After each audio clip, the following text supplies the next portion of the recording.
I've ever seen, and I seen it in a dream. Welcome, one and all, to... Can you hear me? Testes, 1, 2, 3. Testes, 1, 2, testes. Don't tell your friend Mike's brother that you're only supposed to have one testicle. Hey, when you're in grade 6 and your friend Mike has a younger brother who's in grade 4, don't tell him that you're supposed to only have one testicle. And don't bait him into asking about that by talking about, yeah, it's so crazy how some guys have 2 nuts. And then he overhears and he goes, what are you guys talking about? And we say, well, we're just talking about how some guys actually have 2 testicles. And he's like, what do you, and we're like, oh, you actually have 2? Like, what, are you fucking a freak or something? You're only supposed to have 1. Okay, you don't want to play a prank like that. Because then that little pansy is going to go tell his dad. His dad is the type of guy... Let me tell you about his dad. His dad is the type of guy who said to our French teacher, Mr. Seguin, if you ever put your hand on my son, I'm going to throw you through a window. Or something like that. I don't know if Mr. Seguin ever put a hand on anyone. He was a French teacher, and he'd get really angry. He'd say, like, you guys are as dumb as my fucking grade 2s. He wouldn't swear, but he was fucking zany, you know? He was on edge. Maybe he was gang-stalked, I don't know. But we had this one teacher, Mr. Crease, who was a genius. I think his son gang-stalks me. There's a guy who looks just like him. And Mr. Crease was a very out-of-the-ordinary kind of person. And he said, you guys are complaining about Mr. Seguin? Let me get Mr. Seguin in here right now. He pulls up Mr. Seguin. Mr. Seguin comes in our classroom, and he says, all these class students are saying that you are just terrible and you're just abusive. What do you say? And Mr. Seguin's like, well, what are they? Who's saying it? Like, what are they saying? Exactly. Like, be specific. No one in our class said a single thing. Earlier on, we were like, yeah, he said that we're as stupid as the grade 2s. No one said a single thing. I'm pretty sure, my memory is a bit foggy here. I'm 38. This was grade 6. Maybe it was even grade 5. And I smoked a bit of weed, but I am on shrooms a little bit, just on microdose, which helps with ADD, so that should help with the forgetfulness. And so, Mr. Crease, Mr. Seguin, no one said anything about Mr. Seguin. So as memory recalls, he just gives us the lesson, saying, okay, well, I guess no one has the guts. So, fine. See you later, Mr. Seguin. It was a total flop. It was like, well, that was totally anticlimactic. And Mr. Seguin may have said something. Mike and I were very making trouble. You know, doing pranks and stuff. Not so much at school, but... Mike was best friends with the richest, most powerful person at the school. And his name was Brandon. He punched me in the face once in grade 2, tackled me to the ground once in grade 7. Pretty sure he gang-stalked me in adult life. I've seen him in Toronto. I've seen him at the grocery store locally. And it was kind of weird when he saw me, too. And the timing, I saw him at the grocery store shortly after I had driven by his house. And I drove by his house, not because I wanted to drive by his house, but because I like that area. And we're friends with his neighbor, too. And who's also a gang stalker, I think, who's a postal person, who you would never believe that someone who works at the post office is that rich. And... so right after I love that area. It's just rich houses. There's golf courses nearby. There's a golf course nearby. It's just beautiful. There's forest nearby. And there was another girl who I used to like named Stephanie. She won Hottest Vegetarian in some PETA award. You can look her up. Hottest Vegetarian by PETA, and you'll see her posing in her bikini or something.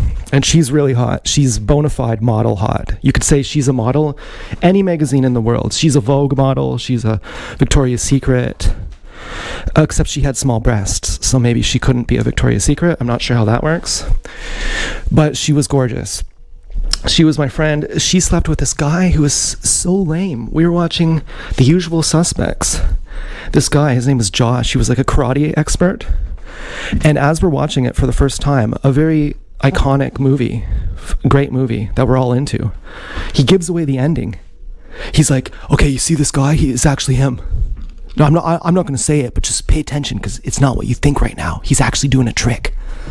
And it's like, oh, dude. And then we were all just so upset. And so after I don't even know if she slept with him, but he like made out with her. This was in Toronto too. And we all started out in Kitchener. And she lived in that area where that rich guy lived too. So there was a magicness to that rich area. I always loved her too. I really loved her. But she slept with this guy who was lame, really lame. And I thought, well, she must be lame to sleep with him. And after she slept with him, he was showing off the scratches on his back, and he was trying to pep talk us all, like, hey, sit down, hey, sit down, son, let me give you a talk, because you don't know how it works, and I just got my D-S'd by this hot chick, and I'm a god now, and like, I'm seriously above you now, like, seriously, like, I've been waiting for this moment all my life, and let me explain how everything works to you, dude. And so we started ignoring him, and he was like a karate champion. And I had this one friend named Topher, who we were always hanging out in Topher's room. And this guy Josh is knocking on the door, and we're just like, no, we can't hang out with Josh anymore. He sucks. And Topher went out and dealt with him, and came back in and was like bragging. He's like, can you believe that I just went out and basically told him to fuck off when he knows karate, and he could have beat me up at any time? And Topher's crazy. Like, there's this one girl, Okami. She was a weird, eccentric person, and very weird. And she said that she could beat up Topher. And Topher's like, no, I could easily beat you up. And Topher's someone who peed in the middle of class in college, in the floor. Like, teacher goes out. This is just to give you an idea of this person. Teacher leaves the classroom. He goes in front of the class, in front of all the students, pulls his dick out, pisses on the floor, walks out of the class. One of the other students cleans his piss up for him so he doesn't get caught. But everyone knows. Apparently all the teachers know about it. Topher's crazy.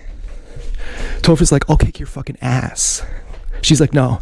So they agree to fight. It's horrifying. Topher just beats the shit out of this girl. It's crazy. Then there's this guy named Elias. He's a professional UFC fighter.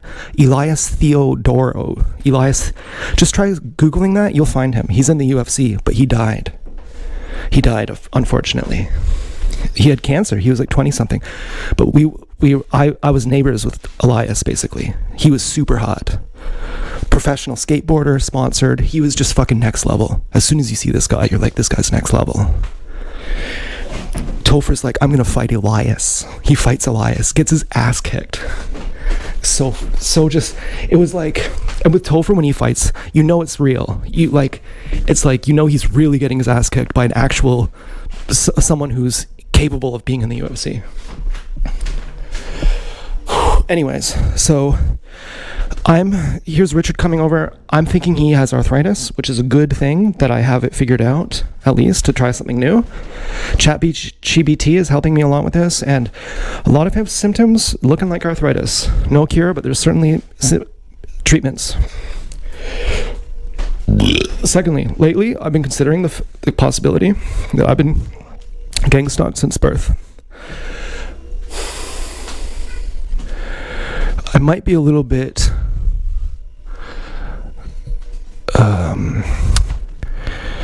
anxious right now. I'm not sure. But anyways, this is the type of time where I felt like this in the past, and other people have told me, right now you have anxiety. And the fact that you're pacing, I know you don't feel anxious, but the fact that you're pacing around, the fact that you're shaking your foot when you sit down, that shows that you have anxiety. I'm wondering about that. And it kind of plays into what I've been thinking. I've been targeted since birth. Now, something weird happened. There's emotional problems that are not logical. For example, what happened with me. I first realized I was being gang stalked. I'm 38 now. I was about 35, 34, between the ages of around there. started noticing I was being gang stalked, freaked out, had a very traumatic response, had a very traumatic association with that. And when I thought of, as I've been healing from that, when I thought of gang stalking and my self-esteem,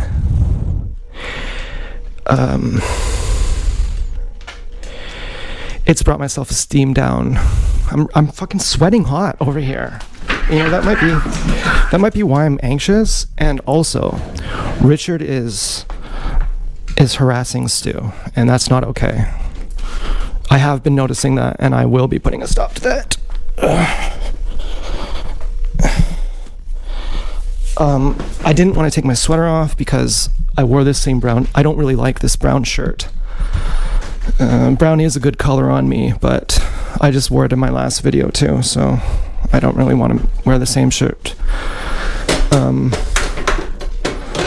But it might be okay. And then I have this new headband. This is a Bluetooth headband. I just got it today. I'm more excited about it than what I'm telling you. And I also have a sleep mask, a 3D fully blacked out sleep mask that I'm also very excited about, that I haven't been able to get to sleep in yet. Hopefully it works. And so I had a very traumatic response to the being gang stalked, and I internalized it. I blamed myself. Whew. Anyways, then I understood that I was being gang stalked, and I understood what gang stalking is, and I had some closure, and I didn't blame myself anymore. But there's some issues around this, because emotionally I sort of did. Logically I didn't. Logically I was like, oh, okay, now I get it. And oh yeah, and I have to feed the cats. 1 second.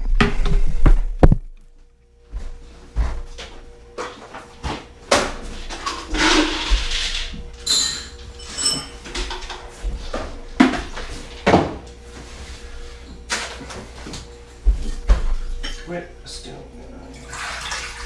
There's 2 bowls still. Let me see that. Okay, so I had a really negative, traumatic response to being gang stalked. I didn't know what gang stalking was. I got the closure from finding the community. Then then feeling like it was my fault went away because I was no longer in a state of like fight or flight or confusion where I couldn't think clearly. Finding the community gave me some rest where I could put things into perspective. And from there I could gain some self-esteem back. But the feeling of being gang stalked, like when it first happened, really traumatized me, even though I was gang stalked, what I now believe is way before then.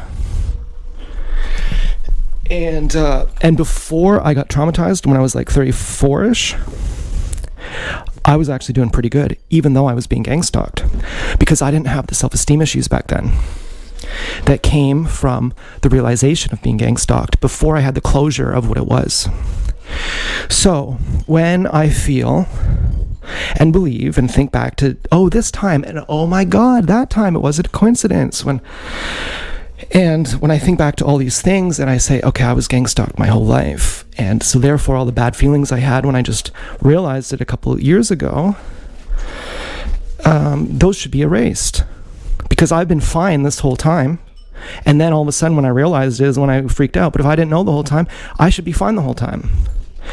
And you might say, no, it's not the same. You know, you find out your husband's poisoning you or cheating on you, and you say, well, the whole time it was happening and I didn't know and I was fine, so after I find out, I should be fine too.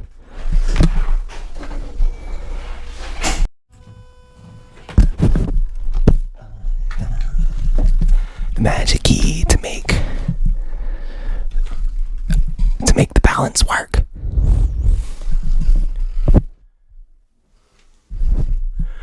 Where is the remote? Please. Was my hair puffy enough? You're not supposed to see me like this. You're not supposed to see me like this.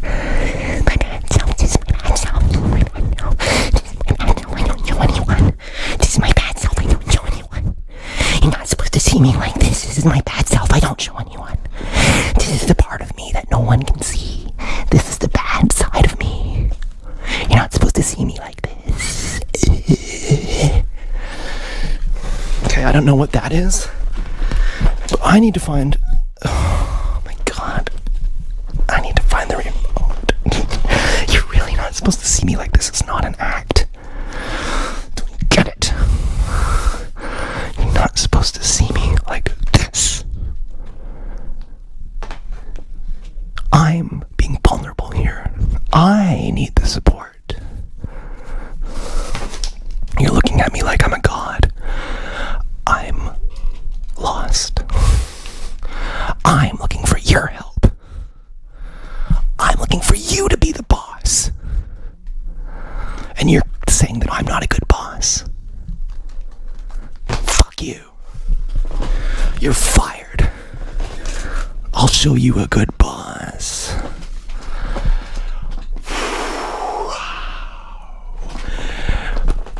It proves that you're not a man if you can't do a hands-free.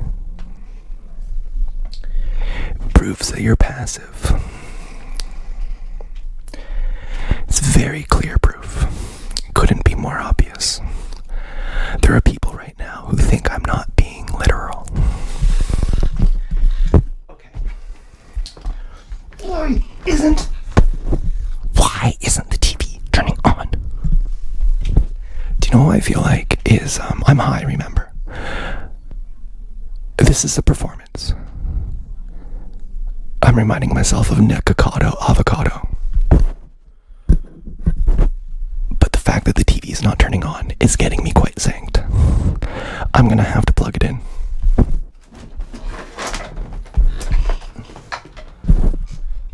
If I could find a plug.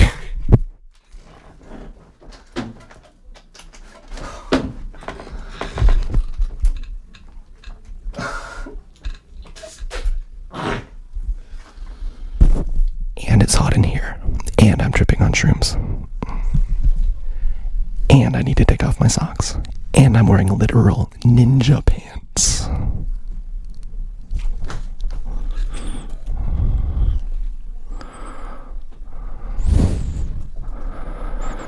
Okay. So I'm looking back at all these people, and I'm feeling crazy vindicated for every mistake I've ever made. It's not my fault, it's the gang stalkers. When you put it like that, it sounds wrong, but really think about it. I'm feeling crazy vindicated. Because obviously, when someone tries to fucking kill you, the first question you and everyone else is gonna ask is, well, why? What did I do?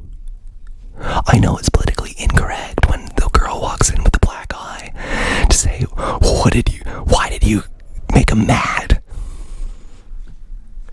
But that's what everyone is gonna say. Okay, so you're living with an abusive guy. Did you not know he was abusive? No, you knew he was abusive. Okay, so you consented to that.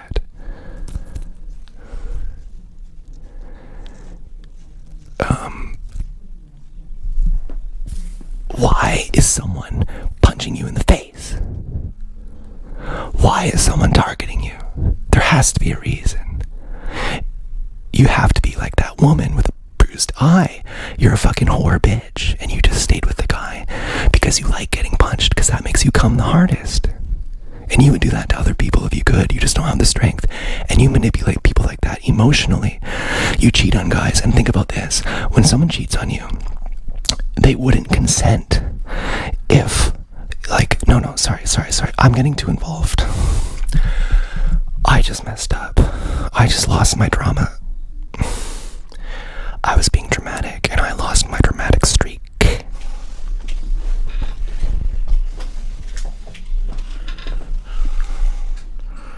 I'm really sweaty. Goddamn, I forget what I'm talking about.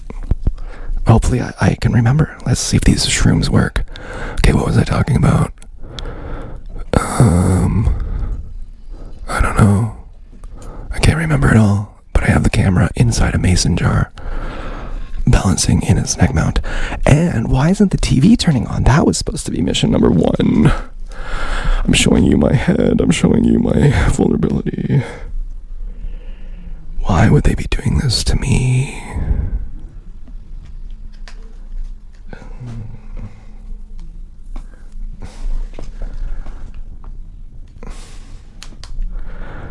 There must be a reason for it. It must be my fault. I must have made some mistake. I think it was this mistake.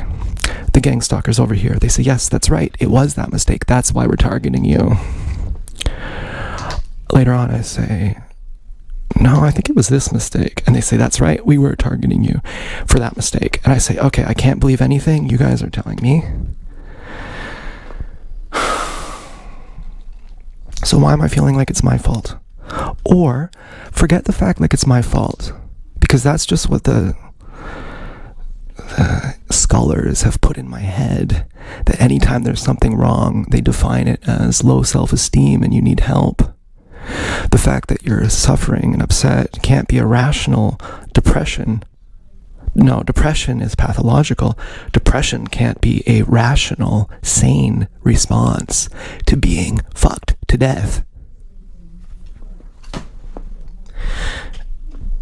Okay, so we've come a little further with this TV thing, which is really happy for me because I forgot what I'm talking about. But I do have more clarity. And I also drank some green drink too, and that has a lot to do with this. And I also quickly went upstairs because I'm not home alone anymore. And I like talking when I'm by myself. Even though anyone can watch my videos, I prefer to make them when I'm by myself at least. And, okay, so now we have to plug in the Xbox. So that is kind of difficult, really, because there's a speaker leaning up against this nightstand. It can fall over easily. I'll show you. You don't believe me? Look at the speaker. Look at the angle of that. That can fall over. And I'm trying to find where the Xbox cord goes. Looks like it goes all the way over here to the speaker. That's dangerous territory. But it's actually not that cord. It only looks like it. So we did some investigative work together. And remember, my GoPro is my best prized possession, and I'm balancing it here in a jar where if it falls, it could potentially damage the screen, even though I do have a replacement. This is the GoPro 8, and the GoPro 8 does not have a replaceable screen. So if you wanted to use the replacement screen for the GoPro 8 that does not have a replaceable screen, you have to void the warranty. You have to do it, you have to get a hot air gun and loosen up that glue and all that. You have to do that kind of stuff.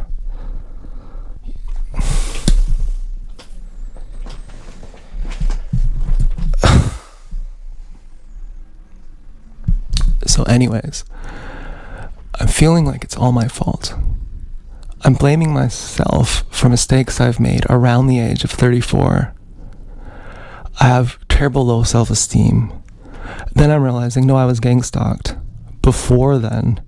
But all those terrible mistakes I made around the age of 34, no, that was the fact that you're being gang stalked. You're made to believe that you're bad. Okay, logically, yeah, I get it. Emotionally, it's a big deal for me to let go of this because I was doing really well. I was trying for nothing else in my life than to be enlightened. That was my only goal. How many people do you know who have literally had the goal to be enlightened? Probably not many. Okay. So, and I got far, and then I fucking lost it. And it seems like getting it back is supposed to be as simple as saying, well, it's not my fault. Robin Williams is supposed to be hugging me and saying it's not your fault. And then I'm supposed to suddenly feel 100% better.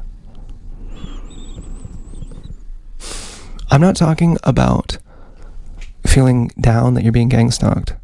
I'm talking about how it makes you feel, like, internally, kind of, if that makes sense. Maybe it doesn't make sense. Maybe there's no difference. How you feel internally is the same thing as being gang stalked. There's no difference. mind and the body are the same thing, but they're just opposite ends. So when you affect someone's mind, you affect their body. When you affect someone's body, you affect their mind.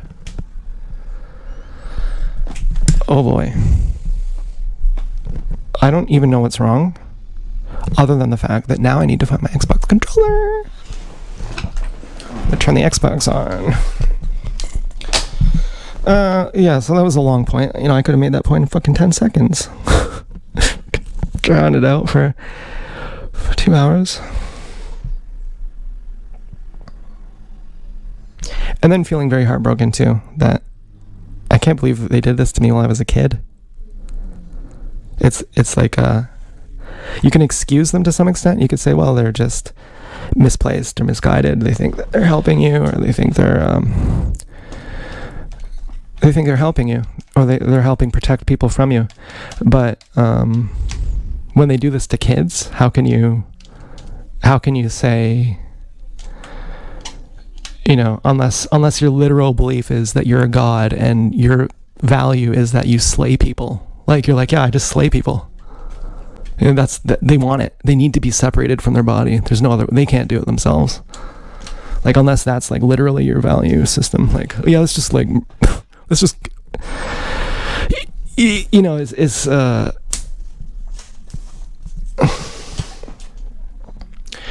so unreal that you actually can't process it. And then you could also make excuses for them. You could say, well, they were born in it. How do you hold them responsible when they were born in it? They were molded by it.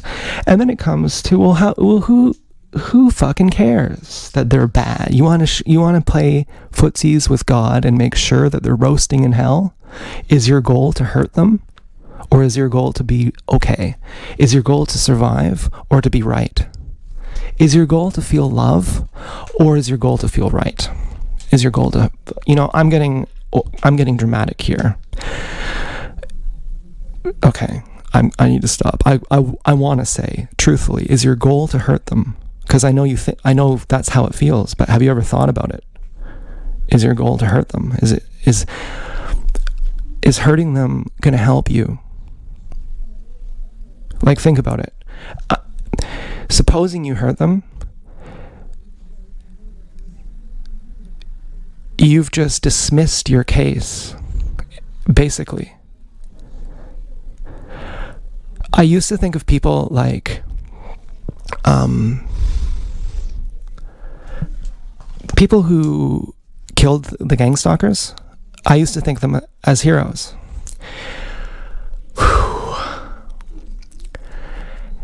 And the majority of people would see those people as nuts. And the fact that they killed their gang stalkers didn't do anything for our movement. So really, is your goal to hurt someone? Or is your goal to be okay? Is your goal to feel love and to be at peace? And I feel like, am I even saying this to you? Am I faking this?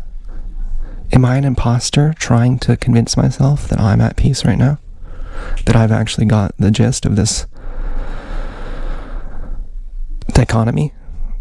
That I'm being pulled from my, from my physical body. We have two bodies. We have our physical body that's tethered to the ground. Then we have our spiritual body that's tethered to the sky. And from this perspective of the physical body, they're messing with me. But unfortunately, as I said, they're messing with me. I'd already forgot what I was talking about. So my fire, when I said they're messing with me, had already left that sentence because I'd already forgot what I was talking about. I was already bullshitting. And so it doesn't even matter that I forgot it. What matters is that I'm not bullshitting because I'm congruent with my energy. And a lot of times I am not congruent with my energy and I feel like a total embarrassment. And I put videos out at those times thinking, for fuck's sakes, This is so boring, and I'm going to lose so many people. There's going to be people who are wondering, maybe I like this guy. Maybe I want this guy to be my boyfriend. They're going to see this video. They're going to go, no, that guy fucking sucks. Or something. That guy sucks, and I don't like that guy. And that's how I feel when I am not congruent. When I feel like what I'm talking to you about is just bullshit, and somewhere else, I'm in my mind somewhere else. But wherever else I am, I can't even focus on it because I'm just blasé or too tired or distracted myself. I'm distracted in a limbo that I have my own thoughts going on. I'm not paying attention to those. I have the outside world thoughts going on. I'm not paying attention to those either. So I'm kind of just in the middle. I put those videos out anyway, praying that certain people don't see them. There's certain people who it would offend me, and so what if they didn't watch one of my videos? There's certain people who I would be really upset if I posted a single video and they didn't watch. And sometimes there's even people who I hated who I would be upset if they didn't watch, which was really strange to me. I thought, well, why do I want them to be loving me? And angry at them for not. Oh, you think you can just skip out on me? Meanwhile, I'm there rooting for them to get the fucking tribunal. And I'm like, as I'm putting the noose on them, I'm like, you better be liking me.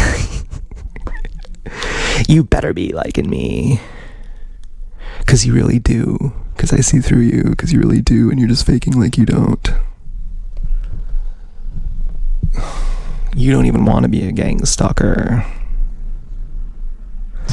And that's a good perspective too, People say, well, it's a good perspective because you look at the bright side and you understand it more. Well, they were raised in it. You have compassion on them. It seems impossible. And I don't think it's something you can choose. Maybe at some point you'll just have a moment of love. You'll just forget about everything. And then someone who's a gang stalker will come up while you're in the atmosphere of love. And even your love at that point will be so big that your hatred will get absorbed into your love. And that's an odd perspective when you're at peace with it for real. And then you snap back into some kind of like traumatized reality where you're angry and you're really angry and you want to get them.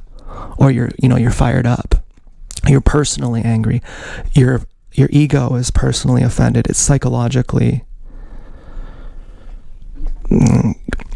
become a virus that you do it to yourself. They've thrown the insult at you and you're just repeating it. Mental space, they say. That's the viral thing that they say. This guy has free space in my head. Or something like free rental space. I always thought, I'm trying not to think anyway. I'm trying to be Japanese. I want my belly to be in my brain. I want my brain to be in my belly.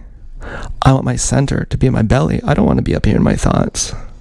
I want a floor Tanaki mat, 4-inch thick futon to go on the floor that rolls up and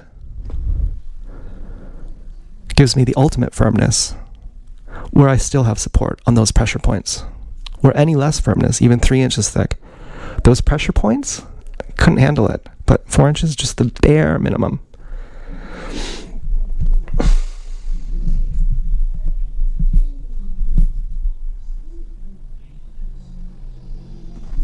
I hope my hair's not too... I was really not wanting you to see my hair. I have this headband. It's so fun. Look at this. So first up, we have the Myoke. This is 4.7 star rating, 3D full blackout mask, sleep out mask. My halo's very light. Okay, so this got 4.7 stars with like 13,000 reviews. That's crazy. 4.7 stars with 2,000 reviews, very possible. But 4.7 stars with 13,000 reviews? That's fucking crazy. you could probably look for an hour and not, you could, I don't know how long you could look, but you could probably look for a while and not find something like that.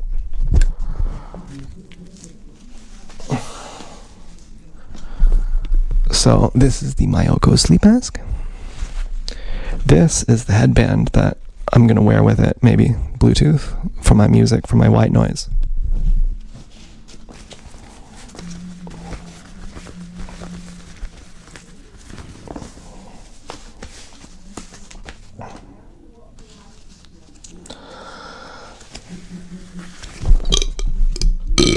But it's fucking hot in here.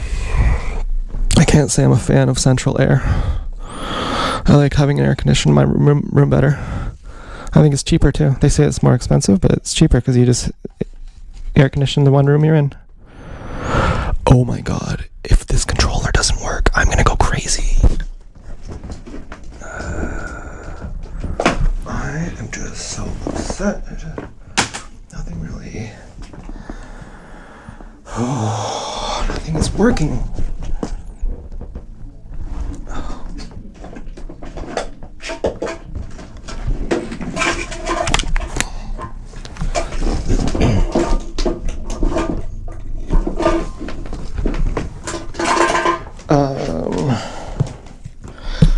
The other thing is, you're saying that you got traumatized around the age 34, and now you've never quite recovered, and you want to get back to how you were before. Are you sure you